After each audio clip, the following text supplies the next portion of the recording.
मुख्यमंत्री जी की अध्यक्षता में कैबिनेट की बैठक संपन्न हुई है और उस बैठक में बहुत ही महत्वपूर्ण निर्णय लिए गए हैं। सिंचाई को हम सब ये मानते हैं कि ये वास्तविक विकास होता है। धरती से दौलत पैदा होने का मार्ग प्रशस्त होता है, उससे गरीबी बेरोजगारी दूर होती है।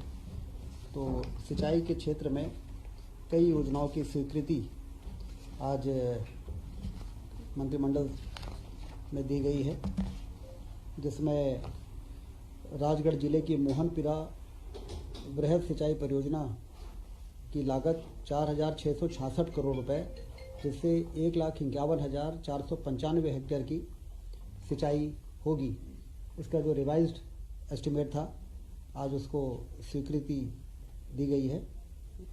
वहीं सीधी, रीवा और मऊगंज जिला और सिंगरौली जिले में लगभग 1,20,000 हेक्टेयर 1,20,000 हेक्टेयर पे सिंचाई का रकबा बढ़ सके, क्षेत्रफल बढ़ सके, इसके लिए 4,167 करोड़ रुपए की मंजूरी आज कैबिनेट ने दी है। एक बहुत बड़ी निर्णय आज हुआ है, जिसमें 663 गांवों को सिंचाई की सुविधा प्राप्त होगी और वो 4 जिलों को कवर करेगी: रीवा, मऊगंज, सीधी और सिंगरौली। एक महत्वपूर्ण निर्णय हुआ है। सिवनी और बालाघाट जिले की संजय सरोवर परियोजना के नहरों के विस्तारीकरण, नवीनीकरण, आधुनिकीकरण प्रस्ताव की स्वीकृति हुई है 332 करोड़ रुपए, और इसमें 11,450 हेक्टेयर अतिरिक्त एरिया में सिंचाई का लाभ सिवनी और बालाघाट जिले के किसानों को मिलेगा।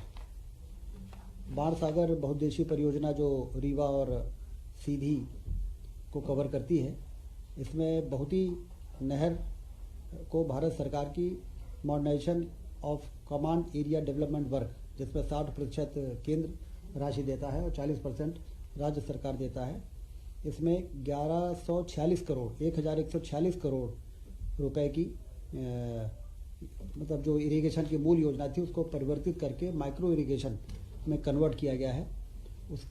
उसमें सिंचाई एक बड़े एरिया में सिंचाई से संभव हो सकेगी। कमांड एरिया बढ़ गया, जो पहले बहुती में 60,000 हेक्टेयर था, वो बढ़ के 80,000 हेक्टेयर हो जाएगा। तो 20,000 हेक्टेयर इस कन्वर्जन के कारण अतिरिक्त सिंचाई संभव हो सकेगी।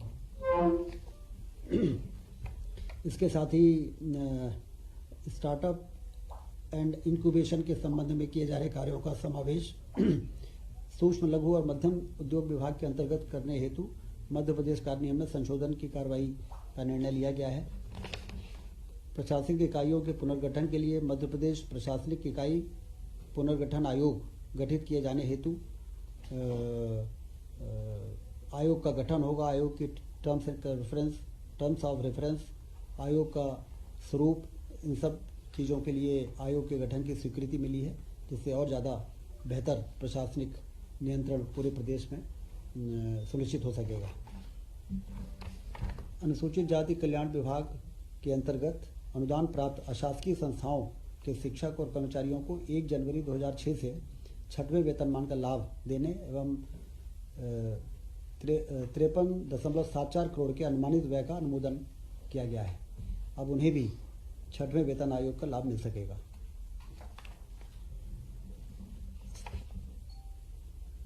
स्वास्थ्य विभाग से संबंधित एक महत्वपूर्ण निर्णय हुआ है। National commission for allied and health care profession act, जो भारत सरकार ने 221 में एक नया कानून को इंट्रोड्यूस किया था, जिसमें पैरामेडिकल के संचालन, उनके स्टाफ और सारे बेहतर प्रबंधन के लिए उस एक्ट के प्रावधानों के अंतर्गत अब मध्य प्रदेश में जो MP पैरामेडिकल परिषद होता था, उसकी जगह Madhya Pradesh allied and health care council का गठन का अनुमोदन किया गया है। अब पैरामेडिकल काउंसिल के सारे जो काम है वो इस काउंसिल के माध्यम से किए जाएंगे। इसका भी आज अनुमोदन कैबिनेट में हुआ है।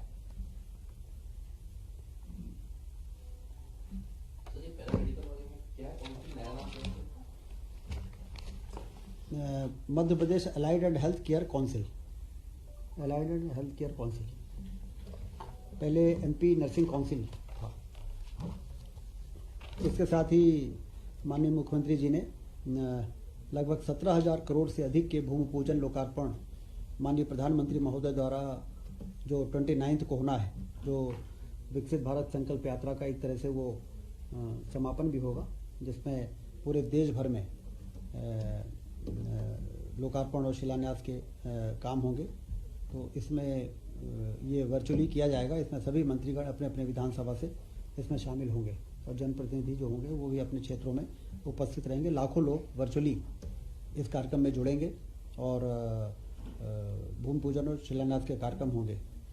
कल हुए ओलावृष्टि और अतिवृष्टि से होने वाली फसल हानि का सर्वे हेतु समस्त जिले के कलेक्टरों को निर्देश दिए जा चुके हैं और उनको ये स्पष्ट है कि कोई भी किसान जो प्रभावित हुआ है उसका सर्वे बहुत गंभीरता से के साथ किया जाए और जो भी मुआवजे का प्रावधान है उनको राहत राशि उपलब्ध कराई जाए।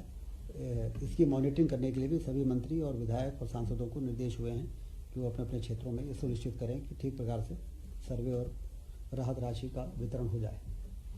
उज्जैन में जो रीजनल यूनिवर्सिटी कॉन्क्लेव है उसकी तैयारियों को लेकर, हाँ, 1 तारीख उसकी भी चर्चा हुई है कि 1 तारीख को जो वो रीजनल इंडस्ट्रियल कॉन्क्लेव होगा उसमें पूरे सिर्फ उज्जैन में वो हो रहा है, लेकिन पूरे प्रदेश में 5 इंडस्ट्रियल एरिया का भूमि पूजन भी होना है, नए इंडस्ट्रियल एरिया का। और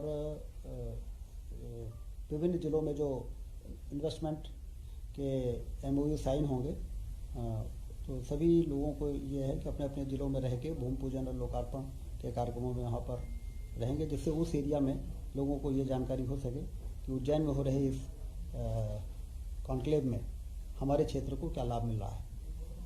ये भी निर्देश माननीय मुख्यमंत्री जी ने दिए। जो PM वर्चुअली इनॉग्रेट करने वाले हैं इसके बारे में कुछ होगा, कब कर रहे हैं? 29 की 1 को इसकी चर्चा तो 29 तारीख को, बाकी वो चर्चा में नहीं था, लेकिन 29 तारीख को प्रधानमंत्री जी करेंगे वर्चुअली। बसेस चलाने को लेकर कोई प्रपोजल? हाँ, वो हमें 555 बसेस ये दोनों नगरीय प्रशासन के दोनों निकालिएगा। बहुत अच्छा पॉइंट आपने। प्रधानमंत्री ई-बस सेवा योजना की शुरुआत हो रही है, जिसमें हमारे प्रदेश के ग्वालियर, जबलपुर, उज्जैन, भोपाल, इंदौर और सागर में PM ई-बस योजना के अंतर्गत 552 शहरी ई-बसों की शुरुआत के लिए स्वीकृति दी गई है। इसमें केंद्र सरकार बसों को भी उपलब्ध करा रही है और 12 वर्षों तक उसके संचालन के लिए जो O&M कॉस्ट है वो भी अवेलेबल करा रही है। इससे ई-बस को प्रमोशन भी होगा और धीरे धीरे फिर उसका विस्तार किया जाएगा। इन शहरों में बीच में रहेगी? ये शहर हैं भोपाल, इंदौर, ग्वालियर, जबलपुर, उज्जैन और सागर। इनको सेलेक्ट किया गया है भारत सरकार ने अभी, और इसमें 555 बसें दी जाएंगी अलग अलग साइज़ों की, जिसमें कुछ बड़ी बसें भी हैं, कुछ मिनी बसें भी हैं। तो जैसे जैसे इन लोगों ने प्रस्ताव भेजे थे वो मंजूरी मिल गई है और 552 बसें मिलेंगी। नगरीय निकायों के विकास कार्यों के लिए मुख्यमंत्री नगरीय क्षेत्र अधोसंरचना निर्माण में 800 करोड़ रुपए जो 24-25 तक के लिए था उसको बढ़ा के अब 3 वर्षों के लिए किया गया है और 800 करोड़ की लागत को बढ़ा के 1100 करोड़ उसकी साइज बढ़ाई गई है, जिससे कि जो भी विकास के कार्य हैं वो उसमें किसी प्रकार की कोई रुकावट ना आए। प्रदेश में सार्वजनिक निजी भागीदारी PPP मोड में निजी ऑपरेटर के सहयोग से राज्य के भीतर वायुसेना संचालन का ये प्रस्ताव पर्यटन विभाग ने प्रस्तुत किया, जिसको कैबिनेट ने मंजूर कर दिया है। इसमें अब पर्यटन को बढ़ाने के लिए डबल इंजन के विमान PPP मोड में उड़ाए जाएंगे 20 सीटर तक के। तो वो 8 सीटर भी हो सकते हैं, 15 सीटर भी हो सकते हैं, 19 सीटर भी हो सकते हैं। इससे पर्यटन को एक बूस्ट मिलेगा। अभी ये रूट अभी तय होंगे, अभी तो इस पर आगे बढ़ने की स्वीकृति दे दी गई है। अब हमारे जो पोटेंशियल एरिया हैं टूरिज्म के और सारे प्रदेश को कवर करते हुए वो रूट तय होंगे और वो ऑफ़र निकाले जाएंगे। प्राइवेट ऑपरेटर्स उसमें बिड करेंगे और उसके आधार पर उनको सिलेक्शन होगा।